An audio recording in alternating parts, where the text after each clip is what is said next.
Okay. Now we move into another topic, Janaza prayers. One of the problematic أحد المشكلات الشائعة بعض التطبيقات الشائعة مع الأسف في بلاد الغرب أن المسلمين إذا مات لهم ميت يحرصون على دفنه في البلد الذي ينتمي إليه في الأصل، فيؤدي ذلك إلى تأخير الدفن، وهذا ليس مقبولا في الشريعة الإسلامية، لأنه من السنة التعجيل بدفن الميت، ووردت في ذلك أحاديث، وهو نوع من احترام الكرامة الإنسانية. لا ينبغي أن نحافظ على الجسم يتحلل من دون دفن ونقله بعيدا، ثم أيضا تحمل أموال كثيرة على حساب ورثة الميت، والمال الآن لورثة الميت. صحيح أنه قبل تقسيم الميراث ينبغي دفع ديون الميت من المال وينبغي تجهيزه، لكن هذا التجهيز يكون بطريقة مناسبة ليس فيه مبالغة. فإذا صرفنا $7,000 $10,000 من تركة الميت على نقله مثلا إلى مصر أو إلى المغرب أو إلى السعودية، فنحن نعتدي على أموال الورثة بذلك، بينما كان ممكن أن تكون عملية الدفن تكلف $500 $700 مثلا هنا. فهذه المشكلة فيها إشكالات ونرجو الانتباه لها، لأنها من الناحية الشرعية ينبغي التعجيل بالدفن، ولا ينبغي نقل الميت إلا للضرورة، ولا ينبغي إهدار أموال الورثة لأنها لم تعد ملكا للميت. حقه منها أن يجهز لكن بالمعروف وليس بإسراف. The first question is, there is a problem, very common problem in Muslim communities in the West. When a Muslim dies, sometimes they like to transport the body of his deceased person and to bury it in his or her original country. There are this is very problematic from an Islamic point of view, because number one, it is sunnah to bury the deceased person as soon as possible, and the Prophet ﷺ talked about that in several hadith. Number two, it's also out of the respect of the human dignity that we should bury the person quickly before any kind of disintegration of the body. And third, when we transfer the person to the home country, we spend usually a lot of money that belong to the inheritance of the deceased person. And that's not acceptable Islamically. When a person died, his wealth is transferred to his inheritance. He has two rights still in that wealth. His debt should be paid in full, and his funeral should be done of the wealth before it's distributed to the heirs or the inheritance. But all of this should be done in a reasonable way and without exaggeration. If we spend $10,000 to transfer the body to a very far country, well, we can use $500 here to do the funeral. That means we are really using the wealth of the inheritance. And these might be some orphan babies, for example, and it's responsibility before Allah to take care of them and not to waste their wealth. Number two, the next topic is condolences on the death of a non-Muslim. Are we allowed to give condolences to non-Muslims who lost a family member? إذا مات أحد أفراد أسرة غير مسلمة، فهل لنا من الناحية الشرعية أن نعزيهم في ذلك؟ نعم طبعا، وهذا من مكارم الأخلاق، وقد نص على ذلك العلماء وفعله الصحابة رضي الله عنهم، وتحدث عنه ابن القيم بالتفصيل في كتاب أحكام أهل الذمة. من مكارم الأخلاق أن نعزي غير المسلمين إذا مات لهم ميت، وأن ندعو لهم وأن نكرمهم، فهذا من مكارم الأخلاق. الدعاء للميت غير المسلم هذا أمر آخر، يعني هذا ليس مقبولا شرعا، ولكن الدعاء للحي دعاء لغير المسلم وهو حي ليس فيه مشكلة، وهو مطلوب وهو من مكارم الأخلاق. Giving condolences on the death of non-Muslim is a part of the Islamic ethics, and we are encouraged to do it, to visit them, to make dua for them, And the companions of the Prophet, peace be upon him, used to do that. And all of the Muslim scholars almost agree that it's good, it's part of the Islamic good manners. الموضوع التالي هو المشاركة بجنازة شخص غير مسلم. هل يجوز للمسلم أن يحضر جنازة شخص غير مسلم مثلا؟ نعم يجوز، ولكن بشرط أن لا يشترك في الجانب الديني، الجانب الشعائري من الجنازة. مثلا إذا كان عندك صديق مسيحي ومات وذهبوا به دعوك لتحضر الجنازة، يمكن تحضر حتى داخل الكنيسة، ممكن تحضر، لكن لا تشترك في الصلوات المسيحية. ثم يمكن أن تشترك في الدفن وفي الغسل وفي التجهيز، وفي كل ذلك ليس في ذلك مشكلة لأنه ليس من الشعائر. أما الشعائر فلا يشترك المسلمون فيها، هذا هو التقييد الوحيد. ولذلك ينص الفقهاء الأقدمون أنه إذا مات شخص غير مسلم بين المسلمين، مثلا غريب وهو غير مسلم ومات، يجب على المسلمين، واجب شرعي أن يغسلوه ويكفنوه ويدفنوه بطريقة محترمة، لكن لا يصلوا عليه صلاة الجنازة. هذا هو التقييد الوحيد، لأنه التقييد هو فقط في مجال الشعائر. أما الغسل والدفن وما إلى ذلك من المعاملات واحترام الكرامة الإسلامية فهو مطلوب لكل إنسان مسلم أو غير مسلم. So the next topic is participating in the funeral of a non-Muslim. Are we allowed to do that? Yes, we are. And there is hadith in Bukhari. A man came to Abdullah ibn Abbas and he said, "My mother is Jewish and she died. Am I allowed to attend her funeral?" And Abdullah ibn Abbas said, "Yes, of course. You attend her funeral, but do not participate in the rituals. The only restriction is the rituals. If you have a Christian friend who died, for example, you can attend his funeral in the church. In any place, you can participate in washing the body, in preparing it, in burying the body. All of that is okay. The only restriction is the rituals, the worship side of the funeral. We are not allowed to participate in that. And that's why we read in the classical books of Islamic jurisprudence, if a non-Muslim died among Muslims, and he's a stranger, he doesn't belong to the place, for example, it's a religious obligation on Muslims to wash his body, to put kafan, and to bury it in a very respectful and dignified way. The only thing they are not allowed to do is Salat al-Janaza. They are not allowed to do Salat al-Janaza for non-Muslim. But other than the rituals, all the other things are an expression of the respect of the human dignity and should be done to all human beings, whether they are Muslims or non-Muslims. Wallahu a'lam. And now it's yours if you have comments or question on the topic of Salat al-Janaza. How many questions say the rise? Okay, looks like he's not restricting us now. Fadal, go ahead. You've mentioned that it's recommended that we don't send someone, to their birthplace and pay a lot of money for that. But is there a necessity for Muslims in a minority situation to build their own cemetery? Good question. Is it an obligation on Muslims to build their own cemetery and to bury their deceased people separately from others? Well, it is very good and it is preferable and it is part of preserving Islamic identity. I cannot say it's an obligation to bury Muslim exclusively in a cemetery of Muslims. I cannot say that because there is no proof on that. But the majority of scholars like Muslims to have their own cemetery and to bury Muslims with other Muslims. And they said if you cannot have your own cemetery, try to have a special corner of the public cemetery specifically for Muslims as some kind of separation. Not because this is an obligation, but because this is a part of religious distinction and identity mainly, not because it's an issue of halal and haram.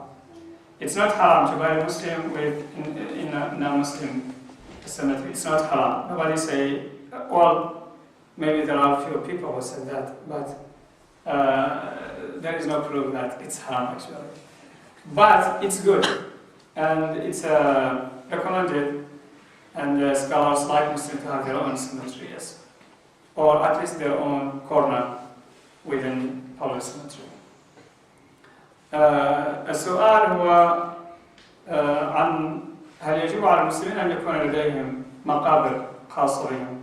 أغلب العلماء يرون أن ذلك جيد ومستحب، وأنه يحافظ على الهوية الإسلامية، أن يكون للمسلمين مقبرتهم الخاصة، أو على الأقل يكون لهم جانب خاص بهم من مقبرة عامة للجميع، نوع من المحافظة على الهوية الإسلامية.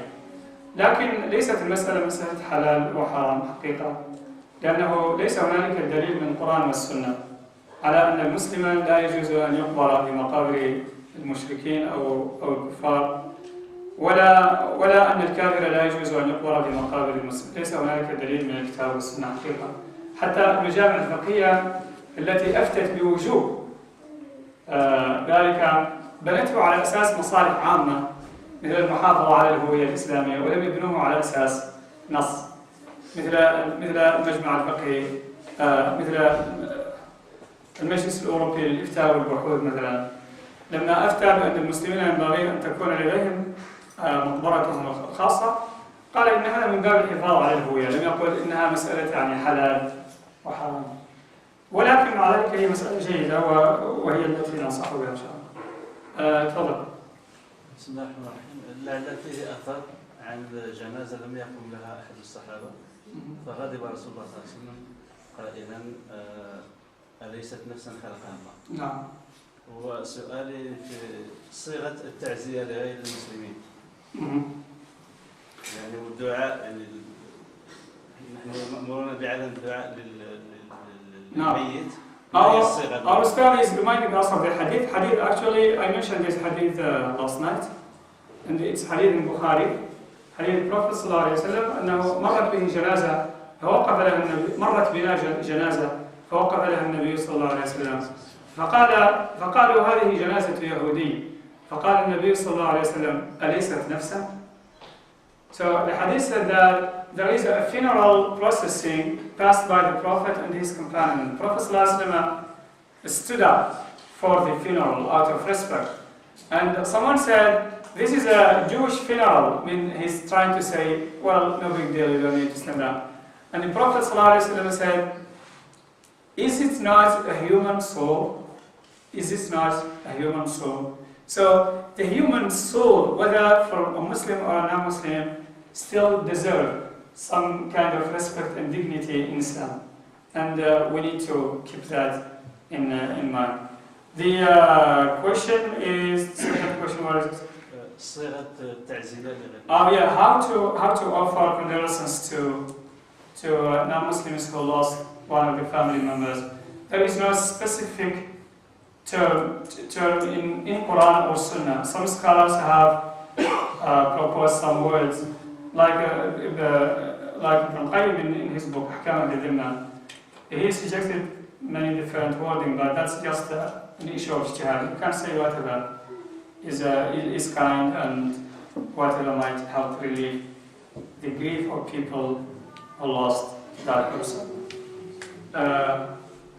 ليست هنالك صيغة محددة لتعزية غير المسلمين بموتاهم، وقد اقترح بعض العلماء من باب الاجتهاد صيغا مثل ذلك وكلمات، ويوجد العديد منها في كتاب ابن القيم أحكام أهل الذمة، لكن الحقيقة لا يوجد في الكتاب والسنة شيء محدد، ولذلك ممكن تستعمل أي ألفاظ تعزية مناسبة التي تناسب المقام لمقام المقام.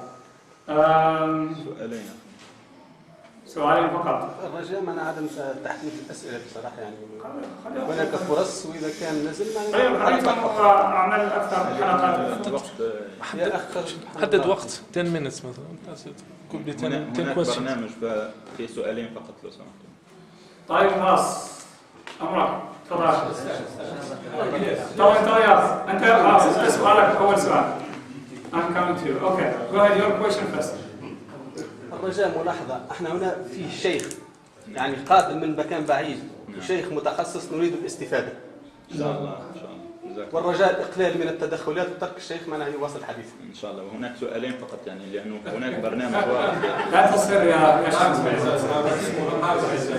أخي على رمضان let us keep the spirit of Ramadan. So إن شاء الله don't get upset. Nobody is allowed to get upset today. So تفضل يا أخي. Your question is. Go ahead. You're the next إن شاء الله. تفضل. I just wanted to know regarding the funeral of non-Muslims. Said it's not allowed to participate or to attend to the prayers because you are allowed to attend everything, and you are allowed to participate in anything that is not purely religious. So that's the rule. You can attend the whole funeral of your non-Muslim friend, but when the priests stand up to give the Christian prayers, you don't participate in that. That's purely ritual side of the funeral. We are not supposed to participate in that. But you can participate in taking care of the body, in carrying the body, in washing the body, in burying and everything that is not purely ritual. You can participate in that. That's what scholars say.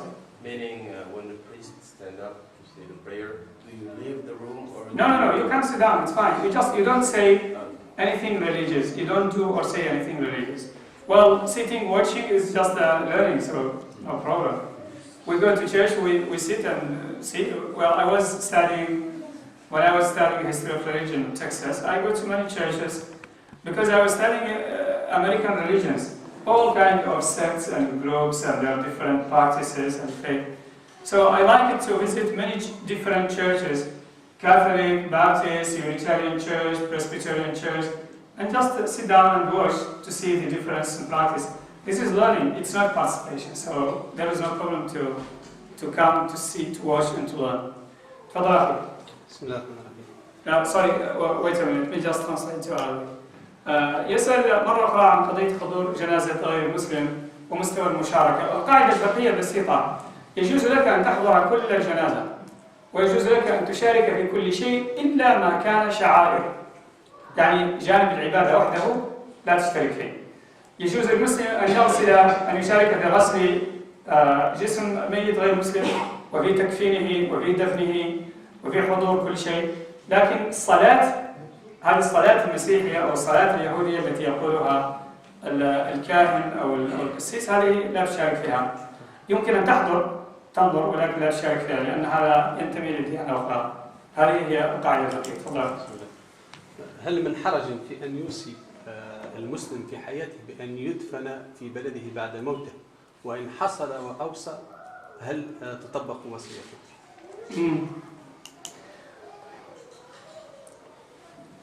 Well, that's a difficult question. I cannot say that it's haram to transfer the body of Muslim from here to another country, or that a Muslim put it in his will to be transferred. What I can say is that it's not good, and it might lead to something haram, whether wasting the wealth of orphan kids, for example, or delaying the funeral, the burial until the body starts disintegrating. So the majority of scholars say we should not transfer the body, and there is authentic hadith of Prophet ﷺ, and he talked about some issues that we should do as soon as we can, and one of them is burying the dead person. Burying the dead person is one of the issues that Prophet ﷺ said, do it as soon as you can. So any delay is against the sunnah of the Prophet ﷺ. Is it haram? Well, it's difficult for me to say haram. والوصية هنا لا تقع. نعم، إذا كان النقل جائزا فالوصية جائزة، إذا كان النقل حراما فالوصية حرام، فالمسألة تتوقف على هل هي حرام أم لا، والمسألة فيها نقاش بين العلماء، ولكن أغلب العلماء يمنعون نقل الميت ويرون أن ذلك إذا لم يكن حراما بذاته فقد يؤدي إلى حرام. ولذلك الأفضل أنا أوصي إخواننا كلهم ما في داعي هذا. رحمة الله عز وجل ستصل إلى الميت في أي مكان من الأرض، حتى ولو مات في البحر، حتى ولو أكلته السباع، حتى ولو أحرقته النار. فرحمة الله عز وجل ليست مرتبطة بمكان ولا زمان. والأرواح لا تحدها القطعة الأرضية هذه التي يدفن بها الميت. فليس هنالك من حاجة للمبالغة في قضية أهمية نقل الميت. والله أعلم. طيب إن شاء الله. One eye here and one eye there. One more and last question. You just asked recently. I need to go to someone who now. Sorry for that. That's about it. Yes, go ahead.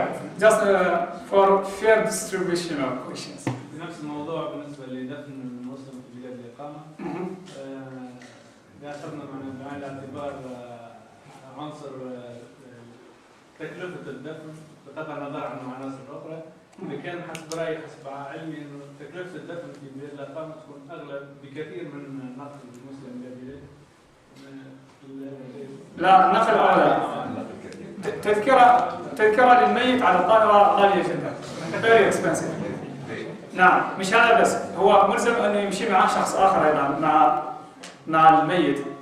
مكلفة جدا وفيها تعقيدات إدارية كثيرة وأوراق كثيرة وأنا أعرف هذا لأني شفت الناس يعملوه. والله تعالى أعلم.